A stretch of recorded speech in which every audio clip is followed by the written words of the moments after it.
आज हम देखेंगे हिंदी वर्णमाला से संबंधित अति महत्वपूर्ण प्रश्न का सेट संख्या 2। तो आइए देखते हैं पहला क्वेश्चन। पहला क्वेश्चन है, निम्नलिखित में से संयुक्त व्यंजन है। पहला विकल्प है अक्ष त्र, दूसरा विकल्प है ज्ञ श्र, तीसरा विकल्प है उपरोक्त में से सभी, चौथा विकल्प है उपरोक्त में से कोई नहीं। तो इस प्रश्न का सही जवाब है उपरोक्त में से सभी। आपको बताते चलें कि हिंदी वर्णमाला में यही 4 जो वर्ण हैं वो संयुक्त व्यंजन कहलाते हैं। अगले प्रश्न की तरफ चलते हैं। प्रश्न संख्या 2, उच्चारण के आधार पर स्वर के कितने भेद होते हैं? विकल्प संख्या 1 2, विकल्प संख्या 2 5, विकल्प संख्या 3 3, विकल्प संख्या 4 11। इस प्रश्न का सही जवाब है विकल्प संख्या 3। तो उच्चारण के आधार पर स्वर के 3 भेद होते हैं। अगले प्रश्न की तरफ चलते हैं। प्रश्न संख्या 3, निम्नलिखित में से उच्चारण के आधार पर स्वर के भेद हैं।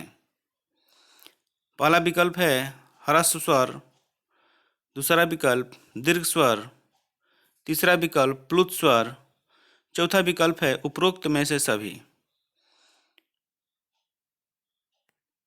इस प्रश्न का सही जवाब है उपरोक्त में से सभी।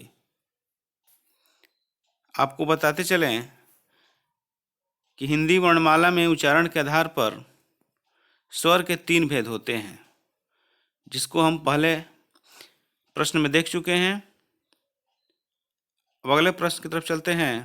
प्रश्न संख्या 4, व्युत्पत्ति या बनावट के आधार पर स्वर कितने प्रकार के होते हैं? विकल्प पहला है 13, विकल्प 2 11, विकल्प 3 2, विकल्प 4 36। इस प्रश्न का सही जवाब है विकल्प संख्या 3 2। तो आइए देखते हैं कैसे 2। अगले प्रश्न की तरफ चलते हैं। अगला प्रश्न संख्या 5, निम्नलिखित में से मूल स्वर है। पहला विकल्प है अ, छोटी ई, दूसरा विकल्प है छोटा ऊ री, तीसरा है उपरोक्त में से सभी और चौथा विकल्प है उपरोक्त में से कोई नहीं। तो इस प्रश्न का सही जवाब है उपरोक्त में से सभी। अगले प्रश्न की तरफ चलते हैं। प्रश्न संख्या 6, मूल स्वर की संख्या कितनी है?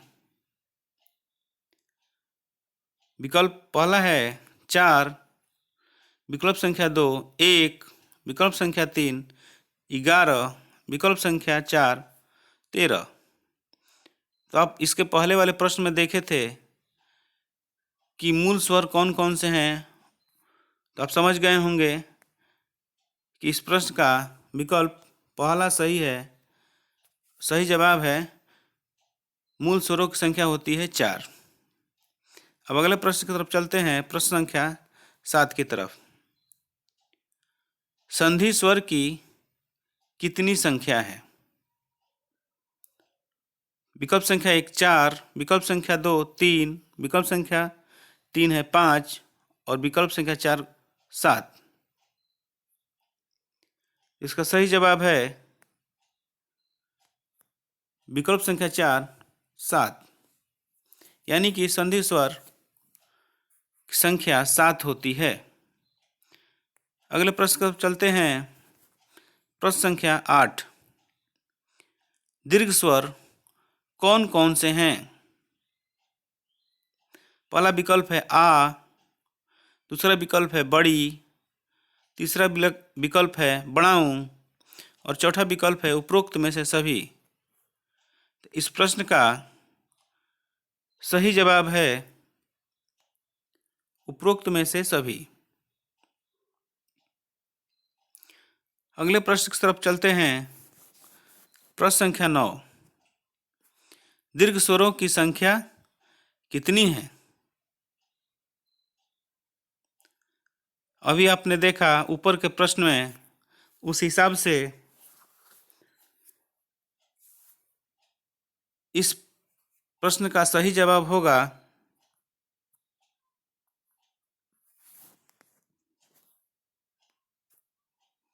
3, यानी कि विकल्प संख्या 4 यहाँ पर सही है। अगले प्रश्न की तरफ चलते हैं। प्रश्न संख्या 10, संयुक्त स्वर की संख्या कितनी है? विकल्प संख्या 1 है 1, विकल्प संख्या 2 2, विकल्प संख्या 3 3 और विकल्प संख्या 4 4। तो इस प्रश्न का सही जवाब है विकल्प संख्या 4, यानी कि 4, यानी संयुक्त स्वर की संख्या 4 होती है। अगले प्रश्न की तरफ चलते हैं। निम्नलिखित में से कौन कौन से संयुक्त स्वर हैं? विकल्प पहला ए आए, विकल्प दूसरा ओ आओ, विकल्प तीसरा उपरोक्त में से सभी, विकल्प चौथा उपरोक्त में से कोई नहीं। तो इस प्रश्न का सही जवाब है उपरोक्त में से सभी। चलिए देखते हैं अगला प्रश्न। प्रश्न संख्या 12, प्रयत्न के आधार पर स्वर कितने प्रकार के होते हैं? पहला विकल्प है 4, दूसरा विकल्प है 3, तीसरा विकल्प है 2 और चौथा विकल्प है 1। तो प्रयत्न के आधार पर स्वरों की संख्या 3 होती है। चलिए अगला प्रश्न देखते हैं। प्रश्न संख्या 13, निम्नलिखित में से कौन कौन प्रयत्न के आधार पर स्वर हैं? पहला विकल्प है अग्रस्वर, यानी छोटी बड़ी ए आए, दूसरा विकल्प है मध्य स्वर अ, तीसरा विकल्प है पश्च स्वर आ छोटाऊं बनाऊं ओ आओ, चौथा विकल्प है उपरोक्त में से सभी।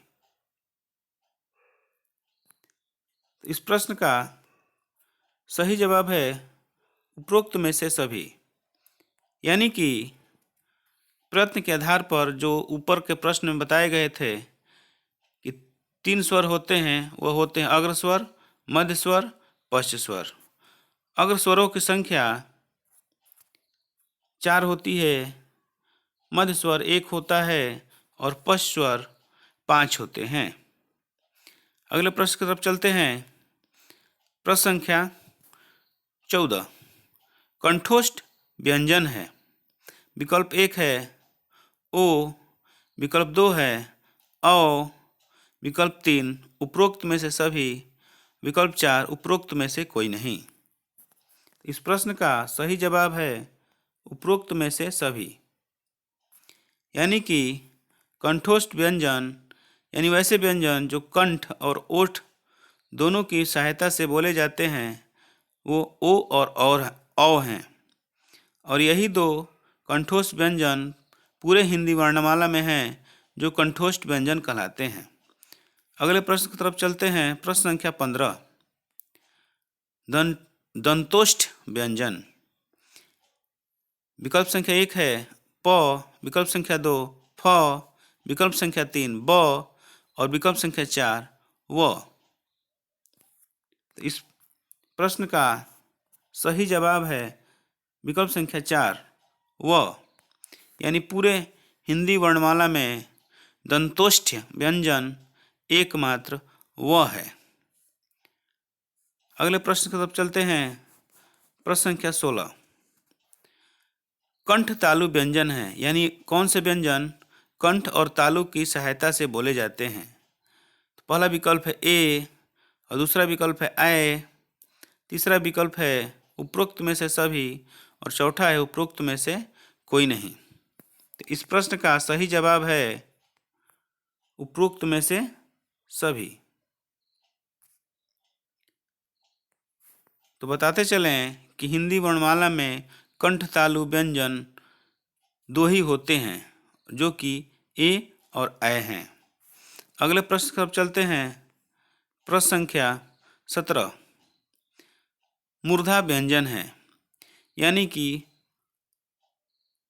मुख से बोलने जाने वाले व्यंजन कौन कौन से हैं। तो पहला विकल्प है री, र, मूर्धनी स। दूसरा विकल्प है ट, ठ, ड, ढ। तीसरा विकल्प है उपरोक्त सभी, और चौथा विकल्प है उपरोक्त में से कोई नहीं। तो इस प्रश्न का सही जवाब है उपरोक्त में से सभी, यानी कि हिंदी वर्णमाला में यही जो व्यंजन हैं मुख से बोले जाते हैं। एक व्यंजन मूर्धा व्यंजन छूट रहा है, वो है अण। अगले प्रश्न की तरफ चलते हैं। प्रश्न संख्या 18 दंत व्यंजन है, यानी दांत की सहायता से बोले जाने वाले व्यंजन। पहला विकल्प है त, थ, द, ध, न।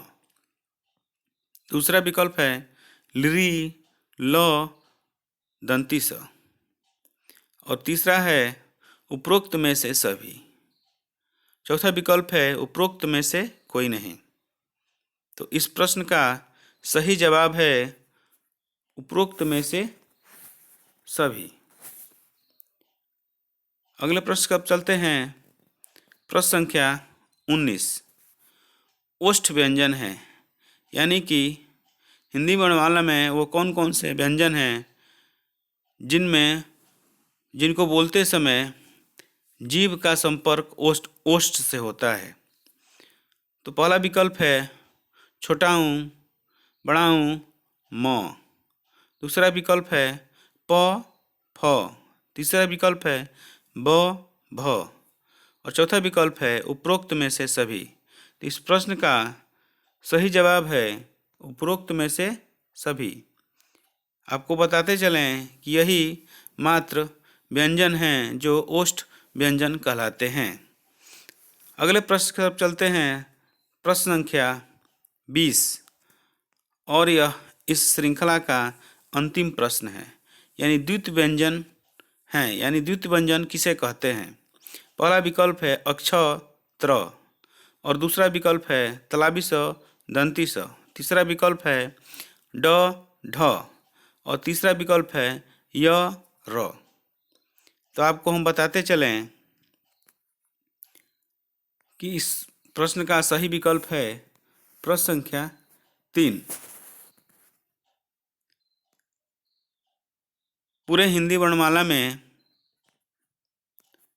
यही 2 व्यंजन हैं जो द्वितीय व्यंजन कहलाते हैं। द्वितीय व्यंजन की पहचान ड